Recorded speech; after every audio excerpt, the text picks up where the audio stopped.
बादलपुर गांव एक बहुत ही रहस्यमयी और घटना वाला गांव, जहां पर हर दिन नई नई घटनाएं होती रहती है। वहीं पर एक चाय की टपरी पर कुछ दोस्त बातें कर रहे थे। रामू, सुना है आजकल गांव में बहुत ही डरावनी घटनाएं हो रही है। हाँ शंभू, तू सही कह रहा है। तुझे पता है रामू काका के साथ क्या हुआ? नहीं तो क्या हुआ उनके साथ? कुछ साल पहले की बात है। वो बता रहे थे कि 2 साल पहले इसी गांव में उनके साथ एक घटना हुई थी। अच्छा। इतने में कहीं से रामू काका वहां आ जाते हैं। अरे रामू काका, आइए आइए, हम आपके बारे में ही बात कर रहे थे। अच्छा, मेरे बारे में क्या बात कर रहे थे? रामू बता रहा था कि आपके साथ एक घटना हुई थी कुछ साल पहले। हाँ, हुई तो थी। हमें भी बताइए ना उसके बारे में। अच्छा ठीक है, बताता हूँ।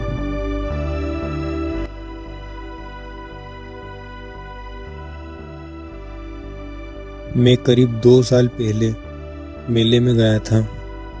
मेरे साथ दोस्त भी आने वाले थे, लेकिन किसी कारण से वो नहीं आ पाए, तो मैं अकेला अपनी बैलगाड़ी से चल पड़ा। जाते टाइम तो कुछ नहीं हुआ, मैं सुरक्षित पहुंच गया, लेकिन उधर से आने में मुझे थोड़ा सा लेट हो गया। मौसम एकदम बारिश जैसा हो रहा था। आकाश में बिजली गूंज रही थी और बिजली की चमक से पूरा जंगल डरावना लग रहा था। मैं और मेरे 2 बैल बार बार बिजली की चमक से डर रहे थे। शाम ढल चुकी थी और अंधेरा चारों ओर फैल रहा था। हवा इतनी तेज चल रही थी कि मानो अभी तूफान आ जाएगा। बैल को भी आगे बढ़ने में बहुत दिक्कत हो रही थी, क्योंकि आगे बहुत कीचड़ हो चुका था। मैंने कहा, हे भगवान, बारिश तो बहुत तेज हो रही है। काश मैं मेले से थोड़ी जल्दी लौट आता।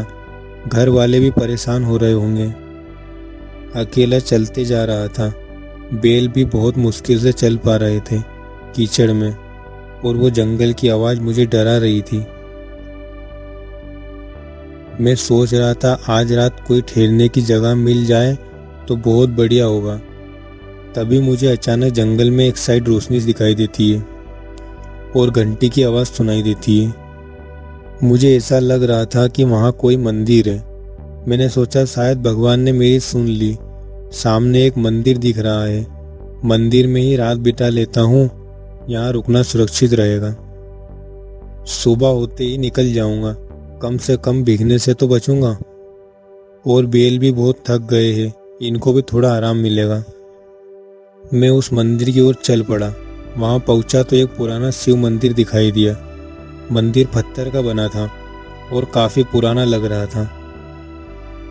अजीब बात तो ये थी, मंदिर के अंदर से रोशनी आ रही थी, जबकि वहाँ कोई आता जाता भी नहीं है, क्योंकि चारों तरफ घना जंगल और अंधेरा था। मैंने बैलगाड़ी साइड में की और मंदिर के अंदर जाने लगा। मंदिर पुराना था, पर अंदर से बहुत साफ सुथरा था। अंदर दिए जल रहे थे और एक सुगंध सी आ रही थी, मानो ऐसा लग रहा था जैसे अभी अभी किसी ने पूजा की हो। मैंने ये सोचकर वहां आवाज लगाई कि कोई होगा। कोई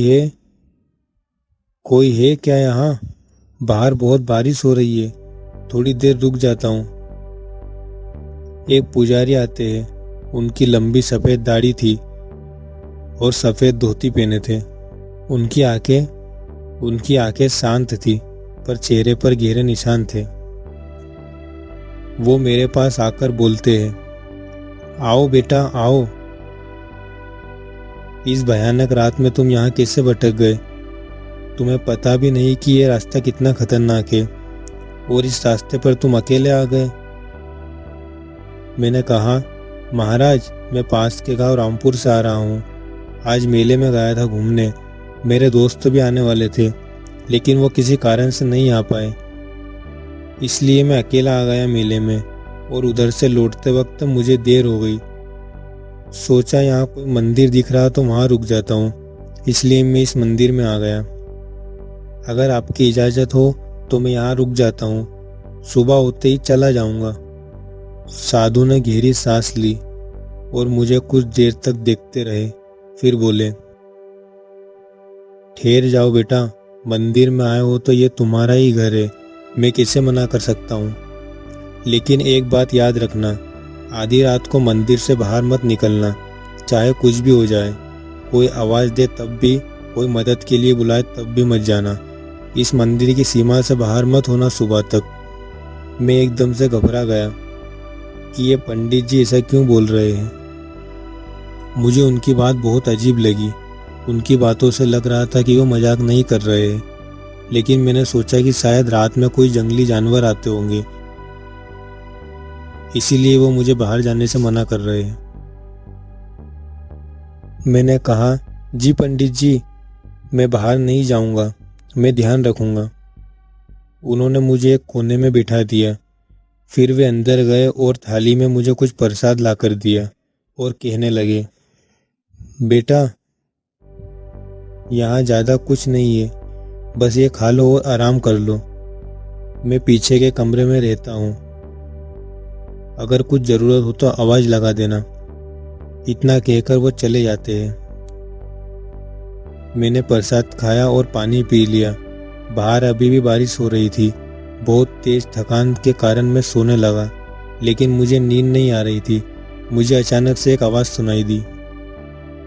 पहले तो मैंने ध्यान नहीं दिया, लेकिन धीरे धीरे वो आवाज़ तेज हो रही थी, जैसे मुझे कोई पुकार रहा हो, जोर जोर से। मैं एकदम से चौंक सा गया, क्योंकि वो आवाज़ मुझे मेरी छोटी बहन की लग रही थी। मैंने सोचा मेरी बहन तो घर पर है, फिर यहाँ कैसे आ सकती है। मुझे आवाज़ आई, भैया कहाँ हो तुम, प्लीज़ मेरी मदद करो, मुझे बहुत डर लग रहा है, मैं यहाँ इस अंधेरे में अकेली हूँ। मैं डर सा गया। ये आवाज़ एकदम सुमन जैसी लग रही थी, वही तरीका, वही लहजा जिसमें वो मुझे बुलाती है। मैं उठा और दरवाजे की ओर जाने लगा। जैसे ही मैं दरवाज़ा खोलने लगा, अचानक मुझे वो पंडित जी ने रोक लिया और कहने लगे, नहीं बेटा रुको, एक कदम भी आगे मत बढ़ाओ, ये एक धोखा है। तुम्हारी बहन यहाँ नहीं है, ये छाया है जो आधी रात को इस जंगल में भटकती है। जो भी इसकी आवाज़ सुनकर बाहर जाता है वो सुबह तक वापस नहीं आता। मैंने कई लोगों को खोते देखा है। मैंने कहा, पर महाराज वो आवाज़ तो मेरी बहन की जैसी है, वो जब भी मुसीबत में होती है मुझे ऐसे ही पुकारती है। अचानक साधु ने मेरा हाथ कसकर पकड़ लिया और कहने लगे, यही तो उसकी चाल है बेटा, उसकी आवाज़ तुम्हारे मन को पढ़ लेती है, तुम्हारे सबसे प्रिय व्यक्ति को पहचान लेती है और फिर उसी की आवाज़ निकालती है। वो जानती है कि तुम अपनी बहन के लिए कुछ भी कर सकते हो, इसलिए तुम्हें बाहर बुलाना चाहती है। कई यात्री इस चाल में फंस चुके हैं, कई परिवार इस जाल में फंस चुके हैं। अचानक बाहर से रोने की आवाज़ आने लगी, भैया मुझे बचाओ, मैं बहुत परेशान हूँ, मेरी आंखों में आंसू आ गए। मेरा मन बहुत झटपटा रहा था, बाहर जाना चाहता था, पर साधु की पकड़ बहुत मजबूत थी, वो मुझे छोड़ ही नहीं रहे थे। मैंने कहा, महाराज मुझे जाने दीजिए, मैं बस एक बार बाहर देख लूँ। महाराज बोले, नहीं बेटा, तुम्हारी बहन घर पर सुरक्षित है, ये सिर्फ एक भ्रम है। अगर तुम बाहर गए तो तुम्हारी असली बहन तुम्हें कभी वापस नहीं देख पाएगी। क्या तुम ये चाहते हो?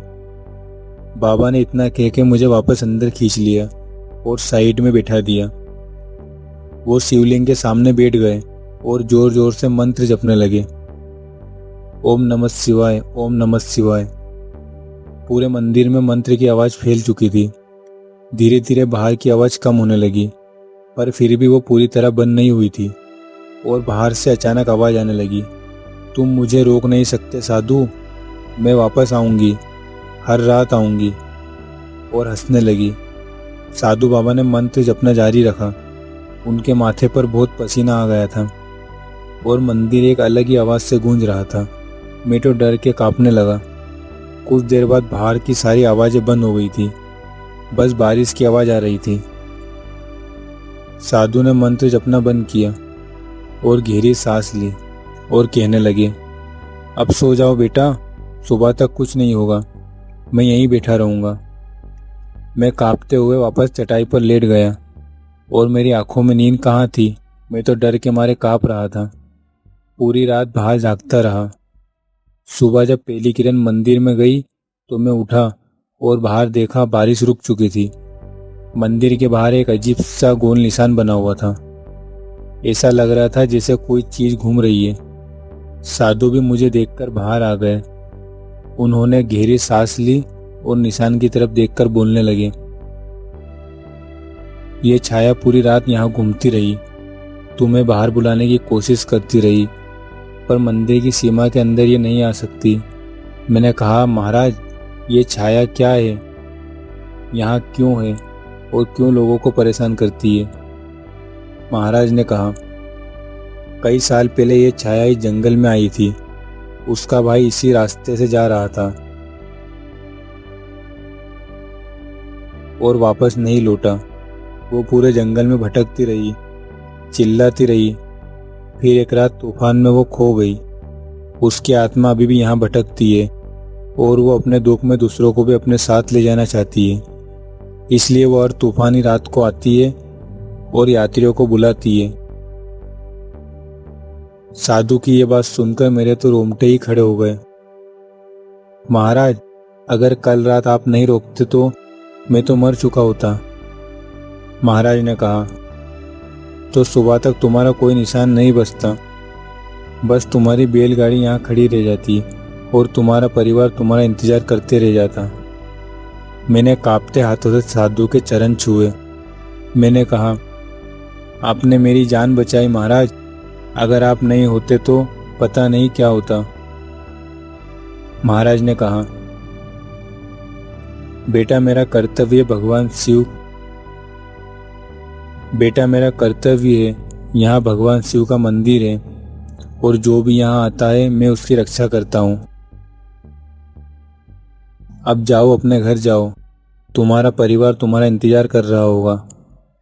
पर याद रखना, जब भी रात में अकेले सफ़र करो तो किसी अनजान जगह पर कभी भरोसा मत करना। सब कुछ जो दिखाई और सुनाई देता है वो सच नहीं होता। और हमेशा याद रखना कि तूफानी रातों से सफ़र करने से बचो, जितना हो सके उतना। मैंने शिवलिंग के सामने प्रणाम किया, फिर मैं अपने घर की ओर चल पड़ा। मैंने अपनी बैलगाड़ी तैयार की और साधु को आखिरी बार प्रणाम करके वहाँ से रवाना हो गया।